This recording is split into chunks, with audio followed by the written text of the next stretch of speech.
Padre, queremos darte gracias en este día, porque una vez más, Señor, hemos venido a recibir tu palabra, a escuchar de ti, tu voz, Señor, a través de la predicación, a través de la escritura, porque tu palabra, Señor, es tu voz, y tu palabra nos enseña, nos redarguye, nos instruye, nos capacita, nos forma, porque tu palabra es lumbrera a nuestro camino, Señor, es lámpara a nuestros pies.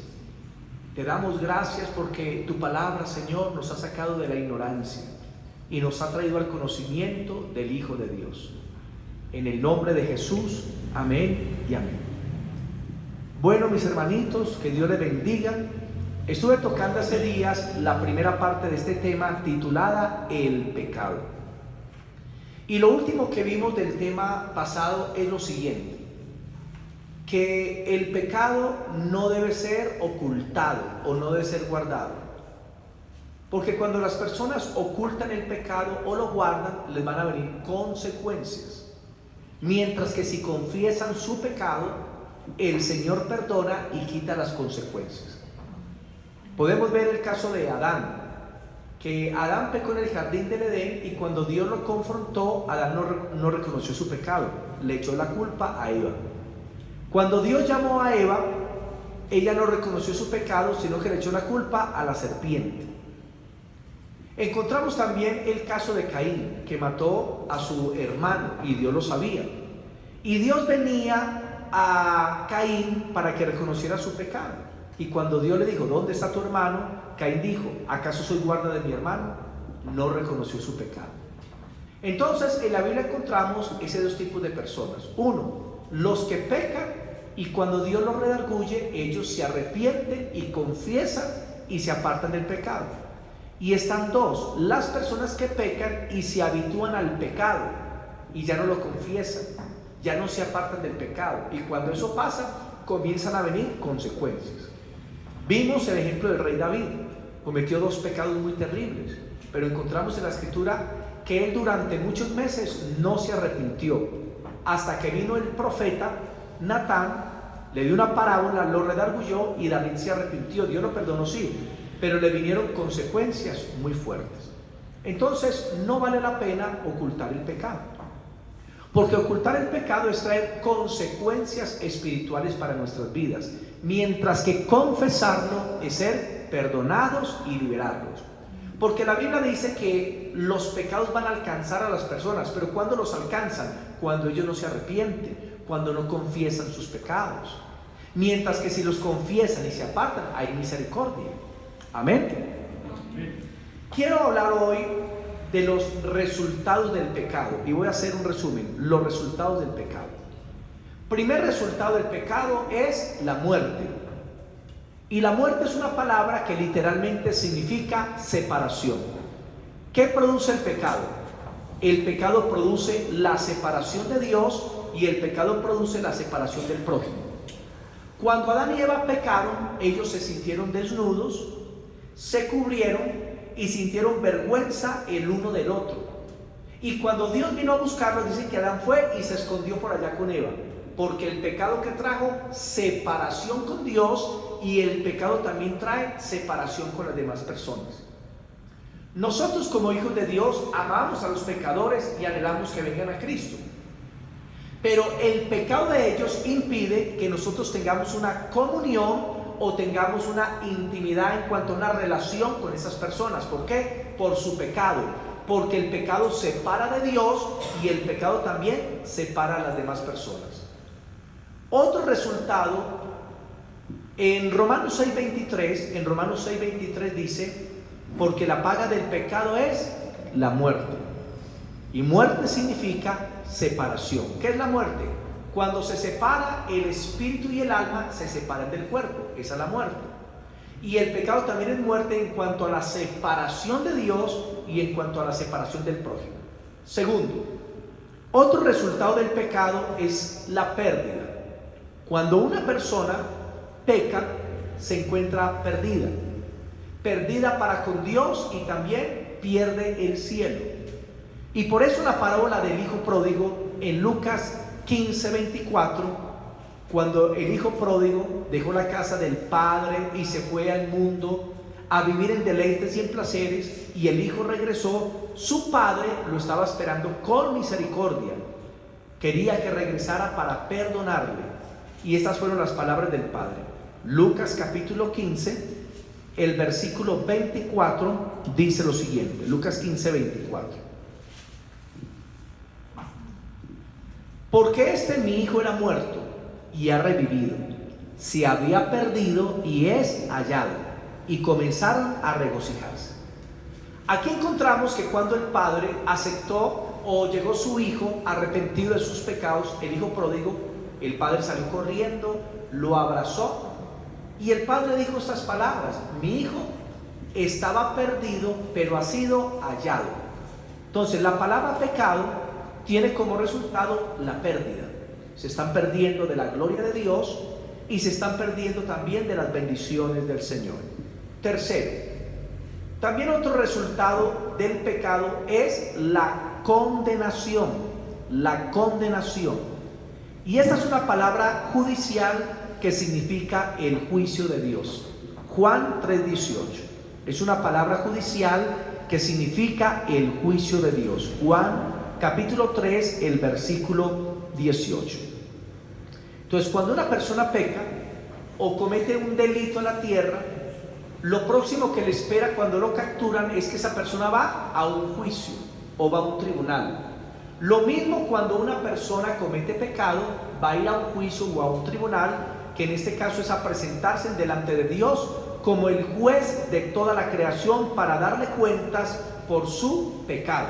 Y eso es lo que representa el término condenación, una palabra judicial que habla del juicio de Dios.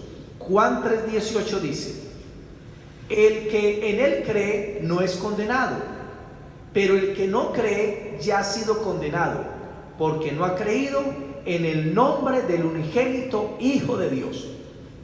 Entonces la salvación está al aceptar a Cristo y al estar cubiertos por la sangre de Cristo. Pero la condenación es estar sin Cristo. Y dice: los que rechacen a Cristo y no lo reciban como Señor y Salvador, como el sustituto por sus pecados, ellos irán a la condenación, o sea, irán al juicio de Dios, donde serán juzgados por sus pecados y sus delitos. Punto número 5. Otro resultado del pecado es también la perdición. La perdición. Y esta es una palabra prospectiva que significa destrucción y condenación. ¿Qué resultado trae el pecado? Destrucción. Y trae la condenación de las personas. Ustedes tal vez han visto personas cuando entran en el mundo de la droga. Se consumen el primer marihuano, luego el segundo, y aparentemente no hay cambios. Pero usted luego ve a la persona 6 meses después y usted le ve que le cambió el semblante, le cambia su aspecto físico, su apariencia, y vuelve y lo ve en 2 o 3 años. ¿Qué sucede? Usted puede ver cómo la persona se degrada. Conocí un muchacho mono, que era muy pinta el hombre, muy pintoso. Las mujeres lo veían y decían: qué hombre tan guapo, y se introdujo en el mundo de la drogadicción. Luego me tocó verle cómo comenzó a desmejorarse físicamente, cómo su aspecto, su apariencia comenzó a cambiar. Y después de un tiempo, porque pude acercarme a él y compartirle, comencé a ver que se le estaban cayendo los dientes. Y luego al tiempo ya estaba mueco en la parte de arriba. Y hace mucho tiempo no lo veo, porque el pecado produce perdición, que es destrucción y condenación. Primera de Timoteo capítulo 6, el versículo 9. Primera de Timoteo capítulo 6, el versículo 9 dice lo siguiente. Primera de Timoteo capítulo 6, el versículo 9 dice lo siguiente: porque los que quieren enriquecerse caen en tentación y lazo, y en muchas codicias necias y dañosas, que hunden a los hombres en destrucción y perdición. Entonces la palabra perdición tiene que ver en que la persona se destruye. En este versículo nos está hablando de la avaricia y de la codicia, que muchas personas, por hacerse ricas, comienzan a entrar en un mundo que no les corresponde, en el mundo de la delincuencia, en el mundo del narcotráfico, y a causa de eso luego van a recibir grandes consecuencias que van a traer destrucción y perdición de su vida. Pero aquí es la destrucción y la perdición en cuanto al alma, que va a ser separada de Dios por la eternidad. Otro punto, los resultados del pecado también es el fuego eterno. Es una palabra durativa que significa prolongación del castigo. O sea que el pecado va a producir un castigo que es eterno. Así como cuando una persona toma alcohol y a veces le vienen enfermedades como la cirrosis y pasa por un proceso de dolor muy fuerte hasta que muere, así también una persona recibe como resultado del pecado la condenación eterna. Cuando se habla de fuego eterno, se está refiriendo a una condenación que nunca va a frenar. Judas, el versículo 7. Libro de Judas, el versículo 7, nos dice lo siguiente. Antes de Apocalipsis.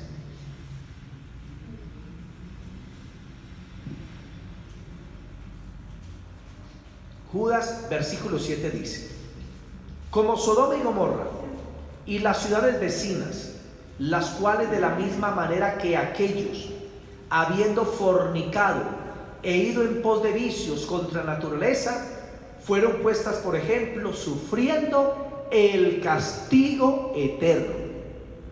Y aquí se nos habla que Sodoma y Gomorra, por su pecado, lo mismo que aquellos que andan en la inmoralidad sexual sin arrepentirse, van a sufrir el castigo eterno. O sea, es un castigo que nunca tendrá fin, donde la persona será atormentada por los siglos de los siglos.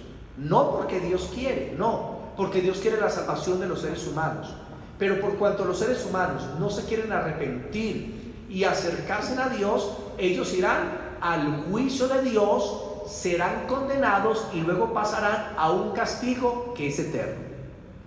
No es como dicen los testigos de Jehová y los adventistas, que enseñan una doctrina que se llama la aniquilación del alma. Y ellos enseñan que cuando una persona muere, que alma no existe, entonces queda en la tumba. Pero que en el futuro Dios lo va a resucitar de la tumba. Y que si la persona era buena, va a estar en un paraíso en la tierra por 1000 años. Pero si la persona era mala, entonces que Dios la aniquila o la desaparece. Quiero decirles, mis hermanos, que la Biblia no habla de la aniquilación de las almas, sino que la Biblia habla de la condenación de las almas. Y en Apocalipsis dice que el humo de su tormento sube por los siglos de los siglos, y no tendrán ni reposo ni de día ni de noche los que sean lanzados al infierno eterno. Hay una condenación eterna, no una aniquilación. Esa es una falsa doctrina. La Biblia nos explica con claridad que viene un juicio eterno y un fuego eterno, un castigo eterno en ese lugar. También otra consecuencia, otro resultado del pecado es el lago de fuego, que es la muerte segunda. El lago de fuego, que es la muerte segunda. Apocalipsis 20, versículo 14. Apocalipsis 20, versículo 14. Nos dice lo siguiente.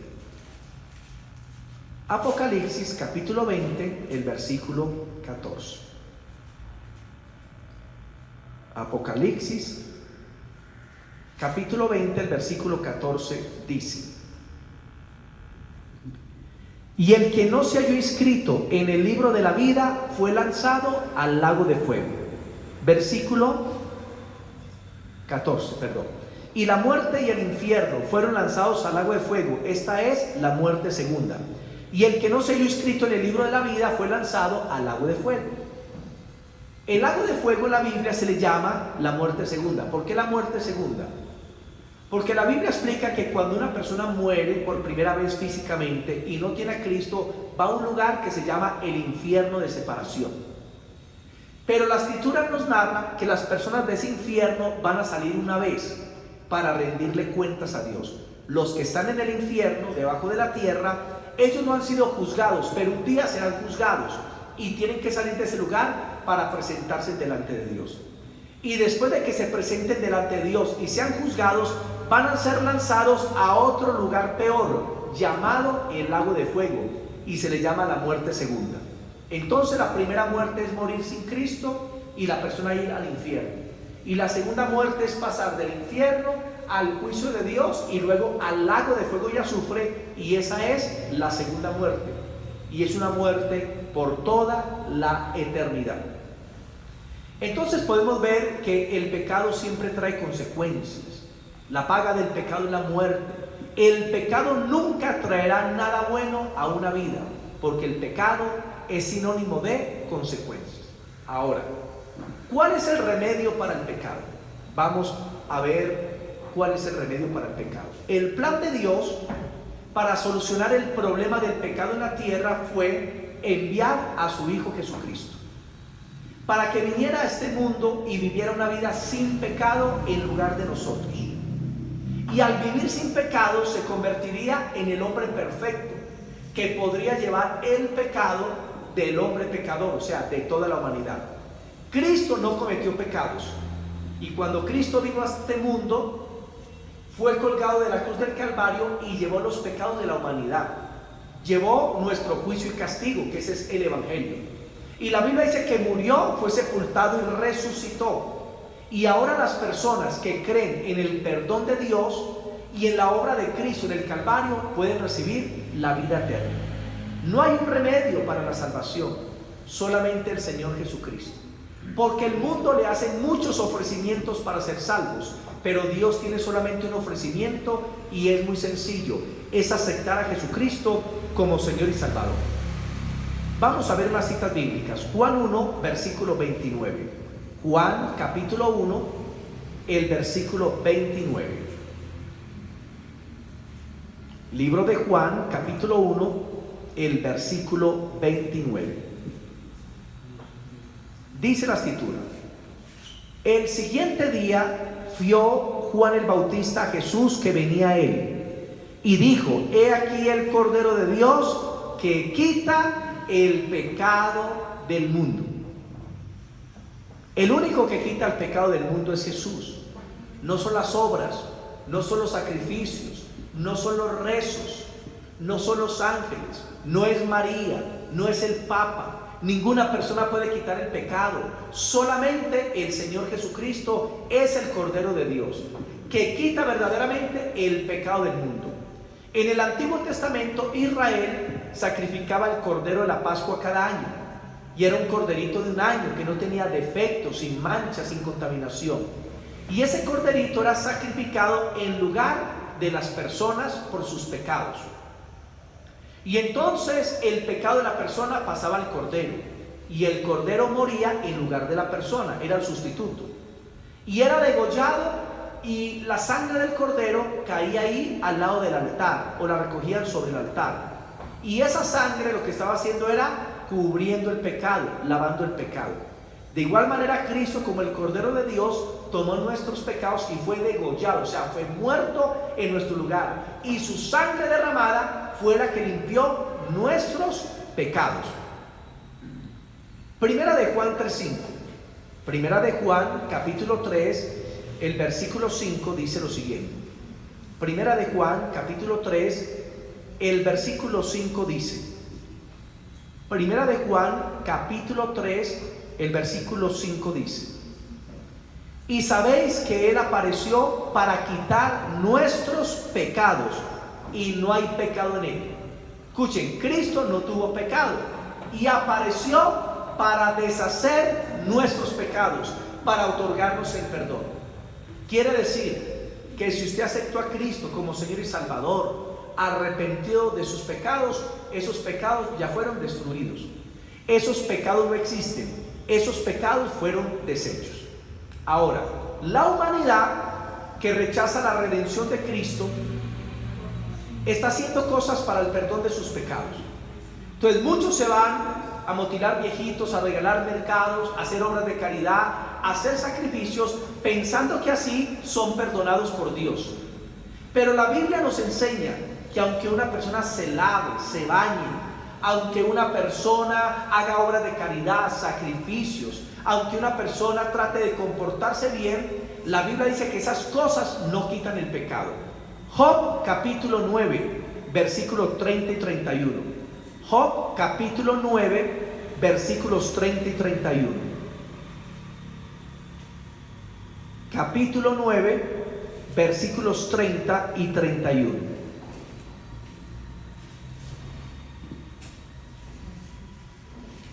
Dice lo siguiente: aunque me lave con agua de nieve, que es cristalina, limpia, pura, y limpie mis manos con la misma limpieza, aún me hundirás en el hoyo, y mis propios vestidos me abominarán. ¿Qué está diciendo Job? Está expresándose que él mismo no puede quitar su pecado. Y dice que aunque se lave con agua de la nieve, agua pura, hermano, limpia, cristalina, y dice que aunque se limpie con la misma limpieza, dice que aún así su pecado va a permanecer. Hermanos, nada puede limpiar el pecado a menos que sea la sangre del Cordero de Dios. Y yo he hablado con personas que estuvieron en pecados de inmoralidad sexual y que cuentan que muchas veces después de pecar se sentían sucios, se sentían contaminados, y al otro día se bañaban 1 y 2 y 3 veces y mucho jabón, pensando que así como que se iba a ir la mancha de su pecado. Pero después de bañarse se seguían sintiendo sucios. ¿Por qué? Su conciencia estaba contaminada, porque el pecado, el agua no lo quita, ni tampoco, mis hermanitos, el pecado lo pueden quitar las obras. Vámonos para Jeremías 2:22. Jeremías capítulo 2, el versículo 22. Jeremías capítulo 2, el versículo 22 dice lo siguiente. 2:22. Y dice: aunque te laves con lejía o lejía y amontones jabón sobre ti, la mancha de tu pecado permanecerá aún delante de mí, dice el Señor. Usted se puede lavar con el jabón que usted quiera, echarse el champú que usted quiera, el Charlotte. Usted puede, hermano, usar cualquier detergente. Y aunque usted se lave con agua, con los mejores jabones, el Señor dice: tu pecado permanecerá delante de mí. Porque el agua no puede quitar el pecado, ni tampoco los jabones. Y ahí el agua y el jabón representan a las propias obras que las personas hacen para tratar de ser salvas. Aunque una persona entregue todas sus riquezas hacia los pobres, si no se arrepiente, su pecado permanecerá. Aunque una persona haga todos los sacrificios que quiera hacer en esta vida, supuestamente para agradar a Dios, pero no se arrepiente y acepta a Cristo, su pecado permanece delante de Dios. Por eso la única manera de ser perdonados y limpiados es a través de la sangre del Cordero de Dios. No hay otra manera.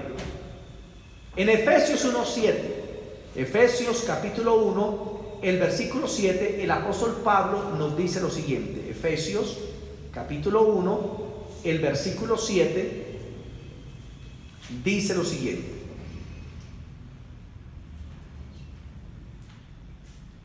Efesios 1:7.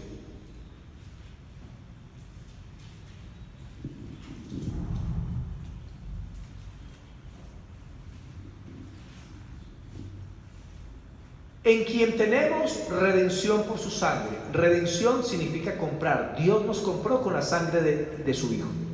El perdón de pecados según las riquezas de su gracia. Aquí se habla que hemos sido redimidos y recibimos perdón de pecados por la sangre del Cordero. Bien conmigo, la sangre perdona mi pecado. No hay otra forma. Y aquí dice que la sangre no solamente nos compró, sino que perdona. Y entendamos esto: el perdón siempre tiene que ver con el pasado. ¿Qué es lo que usted le perdona a un hijo o a otra persona? Lo que le hizo, o sea, lo que tiene que ver con el pasado. Y Dios está diciendo que al convertirnos a Cristo, aceptar la obra del Calvario, la sangre de Cristo nos perdona. Quiere decir, todos mis pecados pasados quedan borrados. Y es importante entender que pecado confesado es pecado perdonado. Pecado confesado es pecado perdonado. El pecado, mis hermanitos, trae la condenación y la muerte. Pero la sangre de Cristo perdona el pecado de mi pasado. ¿Cuáles fueron tus pecados en el pasado? Porque a veces hay cristianos que se atormentan y dicen: pastor, yo cuando era joven hice y cometí esto y este delito y hizo esto, otra obra que era maligna. Pero en el momento que usted se convirtió a Cristo, ya su pasado fue borrado. Tal vez usted se acuerda de él en su memoria. Otras personas malintencionadas le recuerdan su pasado, pero delante de Dios eso ya fue solucionado. Tu pasado no existe. Y el que está en Cristo, nueva criatura es. También en Primera de Juan 1:7, Primera de Juan, capítulo 1, el versículo 7, dice lo siguiente. Primera de Juan 1:7. Primera de Juan, capítulo 1, el versículo 7, nos dice lo siguiente. Primera de Juan 1:7. Pero si andamos en luz, andar en luz es hacer la voluntad de Dios. Como Él está en luz, en Dios no hay pecado. Tenemos comunión unos con otros, y la sangre de Jesucristo nos limpia de todo pecado. En Efesios nos habla que la sangre perdona, pero en Juan nos habla que la sangre limpia. Si usted camina correctamente delante de Dios, usted va a poder tener comunión con los demás, porque usted sabe que está bien con Dios, entonces está bien con los demás. Y la sangre de Cristo limpia. La limpieza tiene que ver con el presente. Miren, el perdón con el pasado, mientras que la limpieza es con el presente. Porque Dios sabe que nosotros seguimos en este mundo. Luchamos todavía con una naturaleza pecaminosa, el viejo hombre, y que a veces se va a fallar de una o de otra forma. Y entonces la sangre del Cordero está ahí para limpiarnos. O sea, la sangre nos limpia diariamente. Cuando usted peque de alguna forma, corra a Dios en arrepentimiento y dígale: Señor, perdóname, lávame con tu sangre, y la sangre del Hijo de Dios te limpiará de todo pecado. La conclusión: el Hijo de Dios, Jesucristo, era el Redentor que la humanidad necesitaba, el Salvador y Redentor. No hay otro que pueda salvar la raza humana, solamente el Señor Jesucristo. Leamos rápidamente algunas citas. Segunda de Corintios 5:21. Segunda de Corintios capítulo 5, el versículo 21 dice: al que no conoció pecado, por nosotros lo hizo pecado, para que nosotros fuésemos la justicia de Dios en Cristo. Usted es la justicia de Dios en Cristo, porque el justo murió por el pecador. Usted es un santo de Dios, usted es un justo de Dios y verdaderamente se arrepintió y ha creído en la obra de Cristo. El Señor dice que usted ha sido declarado sin pecado. Esa es la obra del Calvario. Hebreos 4:15. Hebreos 4:15. Porque era el Redentor requerido, porque en él no había pecado, no conoció el pecado. En Hebreos capítulo 4, el versículo 15 nos dice lo siguiente. Hebreos capítulo 4, el versículo 15 dice lo siguiente: porque no tenemos un sumo sacerdote que no pueda compadecerse de nuestras debilidades, sino uno que fue tentado en todo según nuestra semejanza, pero sin pecado. ¿Por qué Cristo era el Cordero indicado para la salvación? Porque Él no conoció pecado. Esa es la razón tan sencilla. Y dice que Él es un sumo sacerdote que se compadece. ¿Por qué? Porque Él fue tentado en todas las cosas, no en una parte. Recuerden que las tres tentaciones del ser humano son los deseos de la carne, los deseos de los ojos y la vanagloria de la vida. Y la Escritura nos enseña que Cristo fue tentado en esas tres áreas y Él venció. Y Él sabe lo que es la presión de la tentación.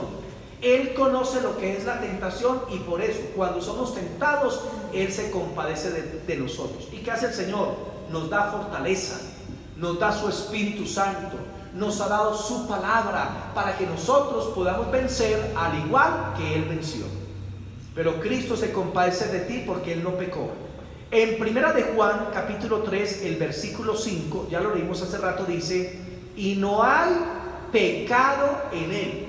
No hay pecado en Él. En primera de Pedro 2:22 dice: el cual no hizo pecado. Escuchen esto: Cristo nunca cometió un solo pecado. O sea, Cristo nunca tuvo un mal pensamiento. Cristo nunca dijo algo fuera de lugar. Cristo nunca estuvo en inmoralidad sexual. Cristo nunca participó de ningún vicio. El Señor Jesucristo era santo por fuera y santo por dentro. Él era puro, el Cordero de Dios sin mancha y sin contaminación, el cual no hizo pecado. Digan, no hizo pecado. El Hijo de Dios no pecó y por eso Él se convirtió en el Cordero indicado para lavar y limpiar nuestros pecados. Y eso es maravilloso, hermanos. Por eso hay que agradecer al Señor por todo lo que hizo por nuestras vidas. Y quiero terminar con esto.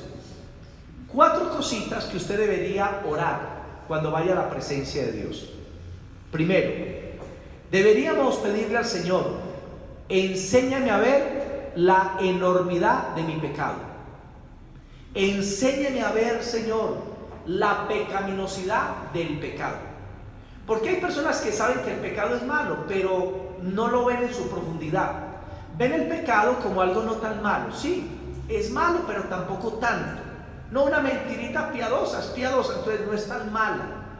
Y no, hermano, mentira es mentira, sea una mentira piadosa o una mentira completa. Y debemos orarle así al Señor. Romanos 7:13. Romanos capítulo 7, el versículo 13. Romanos 7:13 dice lo siguiente. Romanos 7:13. Dice el apóstol Pablo: luego lo que es bueno vino a ser muerte para mí en ninguna manera, sino que el pecado, para mostrarse pecado, produjo en mí la muerte por medio de lo que es bueno, a fin de que por el mandamiento el pecado llegase a ser sobremanera pecaminoso. Por causa del mandamiento de Dios, el pecado se vuelve verdaderamente pecaminoso, profundo, malo, asqueroso.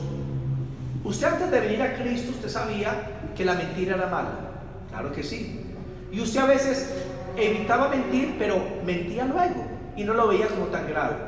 Pero cuando usted vino a la congregación y comenzó a escuchar la palabra de Dios, se dijo: ay, eso verdaderamente es malo, eso no, oiga, la mentira sí que es terrible.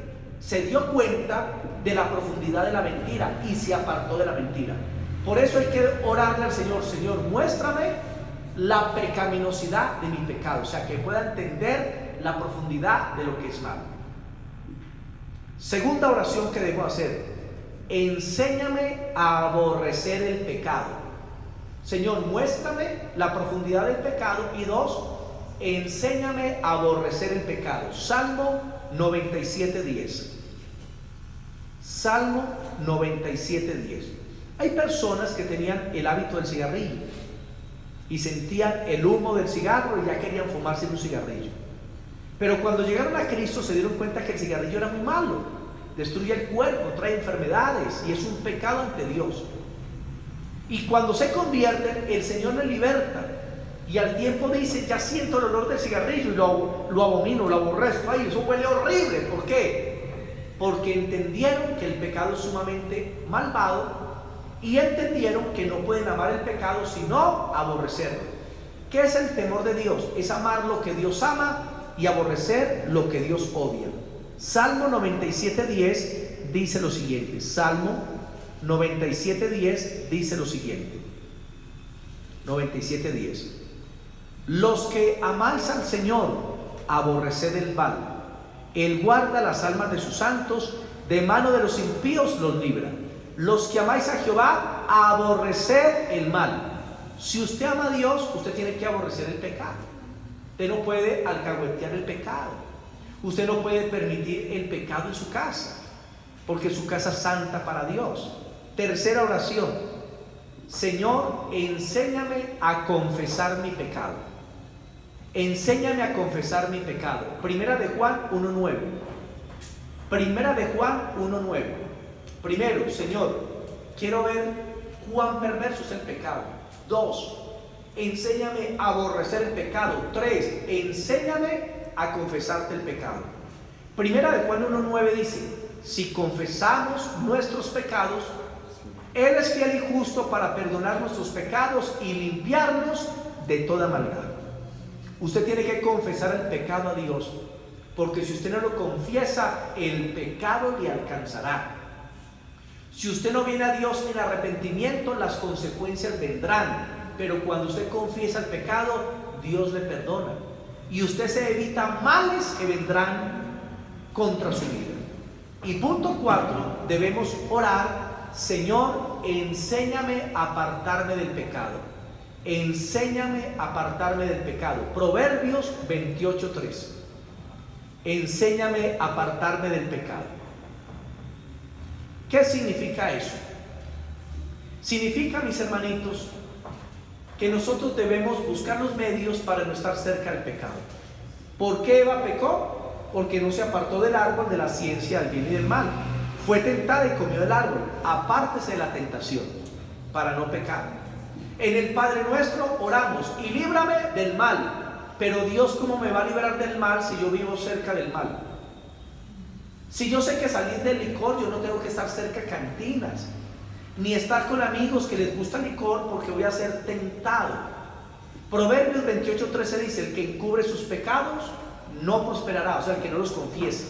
Mas el que los confiesa y se aparta alcanzará la misericordia del Señor. Debemos confesar y debemos apartarnos. Qué importante, hermanos, es apartarnos del pecado.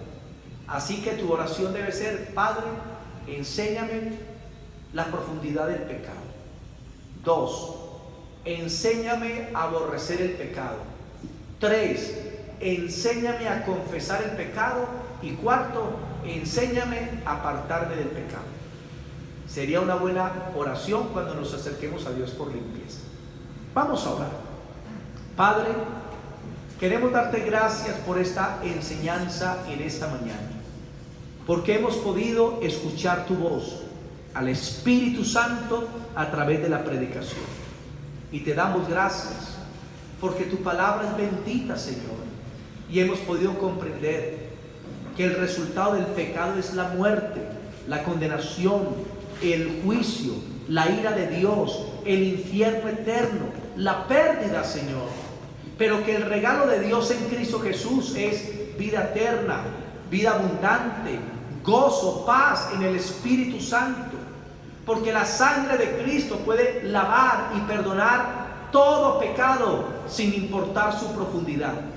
Gracias, Señor, porque tu palabra nos limpia, porque tu palabra nos libera, porque tu palabra nos santifica, porque tu palabra, Señor, nos da una nueva vida. Y nosotros hemos creído que la palabra viviente es Jesucristo, el Verbo hecho carne, y Él es nuestra paz para con Dios. Y ya no iremos a condenación, sino que iremos a la vida eterna, no porque lo merezcamos, sino por la obra que Cristo hizo en el Calvario, porque Él fue el Cordero inmaculado de Dios, que verdaderamente quita el pecado del mundo. Gracias te damos, Señor, en Cristo Jesús. Amén.